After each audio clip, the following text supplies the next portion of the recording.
সম্পূর্ণ ত্যাগ তখনই হয় যখন ত্যাগেরও কিঞ্চিত মাত্র অহংকার না থাকে। অহংকার তখনই হয় যখন অন্তরে ত্যায্য বস্তুর গুরুত্ব থাকে। সেই জন্য বস্তুর ত্যাগ অপেক্ষা বস্তুর গুরুত্ব ত্যাগ হলো শ্রেষ্ঠ। যতক্ষণ কারোর থেকে বিন্দুমাত্র প্রয়োজন থাকে ততক্ষণ যথার্থ ত্যাগ হয় না। আমরা কাম, ক্রোধ, আমিত্ব, মমত্ব আদিকে ধরতে জানি, আবার ছাড়তেও জানি, কিন্তু আমরা এগুলিকে ছাড়তে চাই না বলেই এদের ত্যাগ করা অসাধ্য বলে মনে হয়। বাসনার ত্যাগে মুক্তি হয়, বস্তুর ত্যাগে নয়। শরীর কখনোই আমাদের কাজে লাগে না, প্রত্যুত শরীরের প্রতি আমিত্ব ত্যাগই আমাদের কাজে লাগে।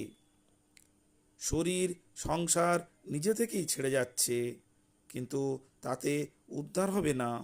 যা ছেড়ে যাবে তাকে অন্তর থেকে ত্যাগ করো, সেখান থেকে আমিত্ব দূর করো, তাহলেই উদ্ধার লাভ হবে। অন্তরে অর্থের প্রতি গুরুত্ব থাকলে অর্থের ত্যাগে নিজেকে বিশিষ্ট বলে মনে হয় এবং ত্যাগের অহংকার হয়।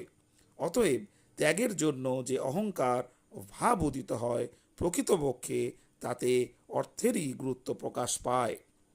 ত্যাগ করলে নিজের উন্নতি হয় তথা সেই বস্তু শুদ্ধ হয়, আর ভোগ করলে নিজের পতন হয় তথা বস্তুর নাশ হয়। মানুষ নিজে ভোগী হতে চায়, কিন্তু অপরকে ত্যাগী দেখতে চায়। এটা অন্যায়।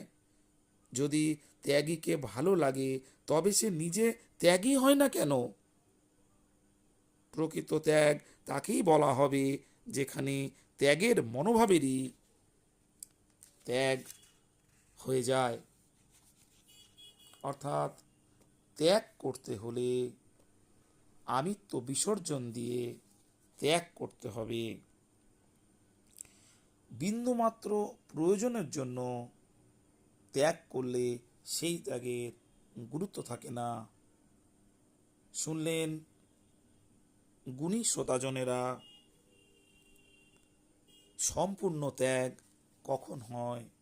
আপনারা স্থির চিত্তে ঈশ্বর চিন্তার মধ্য দিয়ে যদি দিন যাপন করেন তাহলে পরমাত্মার কাছে মিলতে পারবেন।